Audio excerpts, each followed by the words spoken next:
мечета, добре. Какво друго има? Вили? Дърво, Дърво. кошер и цветенца. Кошер, цветенца, чудесно. А тук горе какво има? Хора? Пощенска кутия. Пощенска кутия. Така, сега ще ви покажа как се играе с нашата игра Добри приятели. За да играем на нея обаче трябва да отворя следващия капак изненада. Тук има две по-малки кутии. Аз ще ви покажа сега. Седете да ви покажа. Така, в едната по-малка кутия, виждате има цветя.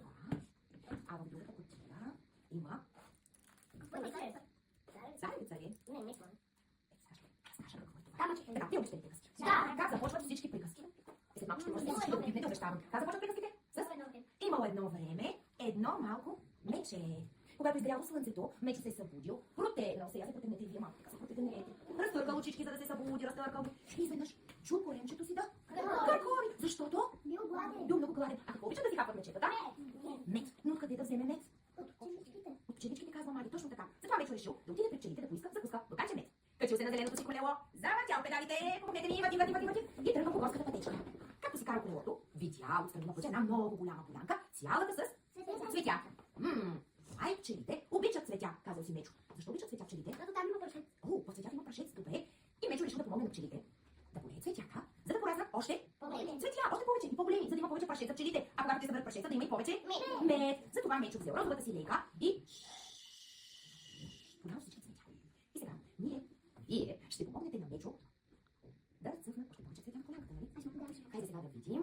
Маги, това е време в малката кутия, има цветя, нали? Хайде да ги наредим по полянките, защото полянката има дупчици, виждаш ли? Хайде сега да вземеш цветенце и хоп, да цъфне едно цветенце на нашата полянка. Браво, Маги, чудесна си! Ето, Маги, Sense Маги, да play, вярваме така. sense play, sense Ето, нали? play. Хайде да го... Sense play. В детската градина денят започва тихо, с усмивки малки, с вълнение скрито. Ръчички играят, очички блестят. Тя дал тази само тревичката. Хайде да преброим колко цветя пораснаха нови на полянката. 1, 2, 3, 4, 5, 6, 7, 8, 9, 10. 10? Колкото нашите деца връста. Само че аз съм сигурна, че вие не можете да броите до 10 и да блясате заедно с мен. Можете ли? 1, 2, 3, 4, 5, 6, 7, 8, 9, 10. Добре. Обаче не можете като мен. 1, 2, 3, 4, 5, 6, 7, 8, 9, 10. Много са добри. Аз ще броя още. 1, 2, 3, 4, 5, 6, 7, 8, 9, 10. Браво на вас. Много сте добри в тази игра. Мечо. Обаче, ще се започва да закуска. Забавя много се чува колелото. Забавяме педалите. Точно до кошерът на пчелите. А там го чакала царицата пчела. Здравейте, царице, казал Мечо. Здравей, Мечо. Аз съм много гладен. Затова реших, дойда при вас да ми дадете бурканче с мед. Моля ви, много съм гладен, ще ми дадете ли? Помоли се Мечо. Ще ти даде, казала царицата. Но първо, моите пчелички трябва да се върнат, защото те отидаха до полянката, която си поля. Чухме вече, че на нея има нови цветя пораснали и моите пчели отидаха да ги видят и да съберат още прашец. Виждате ли къщичките на пчелите? Те са празни. Обаче сега са празни колко си. Пчелите събират прашец. Ето това, което се чудите какво е. Това е нашият прашец. В кутията с прашеца имаме Лъжичка. лъжичка, защото ние не сме пчелички, а сме деца, нали? Така, имаме лъжичка. Вътре в кутията, след лъжичка, има и едни малки пчелички. Виждате ли, госпожо си? Пчелички. Така, вие сега ще трябва да приберете пчеличките в кошер. Не само пчеличките, но и прашеца им. А прашеца ще го носите в лъжичка. Ето така показвам. Вземате една лъжичка прашец, избирате си пчеличка, носите я до кошера, изсипвате прашеца, чувате ли го? И слагате пчеличката на нейното място. Хайде да видим сега кого ще избере госпожа Василева да помогне на царицата да прибере пчелите. Кристиан не участва все още. Кристиан, хайде. Избираш си пчеличка. Попълваш прашец. Да, нейния прашец трябва да вземеш сега, точно така. Чудесен си. Ще направим номер 3. Чудесно. Ето прибрахме пчеличка номер 3. Хайде да... Sensed play, sensed play, sensed play. Sensed play. В детската градина денят започва тихо, с усмивки малки, с вълнение скрито. Ръчички играят, очички блестят. Няма да ни трябва, за това го затваряме. Така, я да видим. Добре, една. 2, 3, 4, 5, 6, 7, 8, 9, 10. Едно, две, три, 4, 5, 6, 7, 8, 9, 10. Едно, две, три, 4, 5, 6, 7, 8, 9, 10. Едно, две, три, 4, 5, 6, 7, 8, 9, 10. 10. Някой да не пляска 11 път. Добре. 9. Всички че ви се върнаха в кошера. Но това не е всичко. Царицата дала на Мечо не едно, а за две бурканчета мед, за да има и за утре за закуска, нали? Защото царицата била много доволна от Мечо. Защото той помогнал на пчелите, като полял цветята, нали? Защото Мечо е направил добрина. Добрина за пчелите.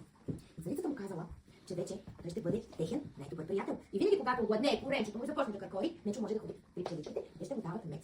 Мечо станал много доволен и се прибрал вкъщи. И седнал да мисли. Как да се отблагодари на пчеличките? Те били толкова добри с него. Дали му две бурканчета мед. Трябва да измисля нещо. Мислил. И накрая измислил. Решил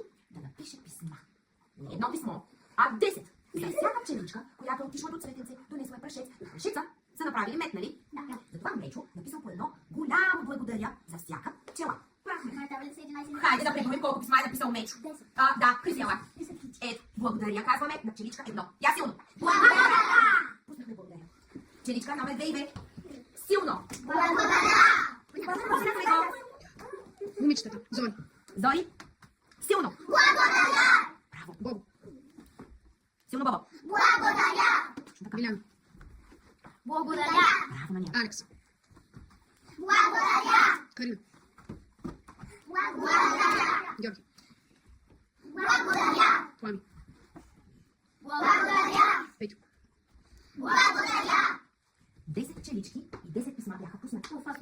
Нищо каквото, но всички казахме благодаря, нали? Да. Добре. Искам сега обаче да ви попитам, в тази история има ли лош герой? А добри герои? Да. И кои са те? Кои са добрите герои? Криси. Мечето. И? И пчеличките. И царицата. И царицата. А на какво ни учи тази история за мечето? На какво ни учи тази история? Да сме добри и да правим Добри избори.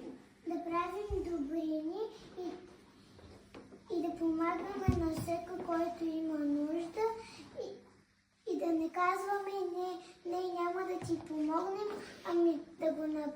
ами да му помогнем и така той ще ни се благодари за същото. Благодаря ти, Маги. Мисля, че можем да приключим нашата история с тези думи на Маги. Винаги, когато някой има нужда от помощ, да му помагаме, а той ще ни помогне на нас, нали? Да. Ако имаме нужда и ние. Много ви благодаря, деца, че бяхте с мен и че заедно разказахме приказката за добрите приятели. Много ви благодаря.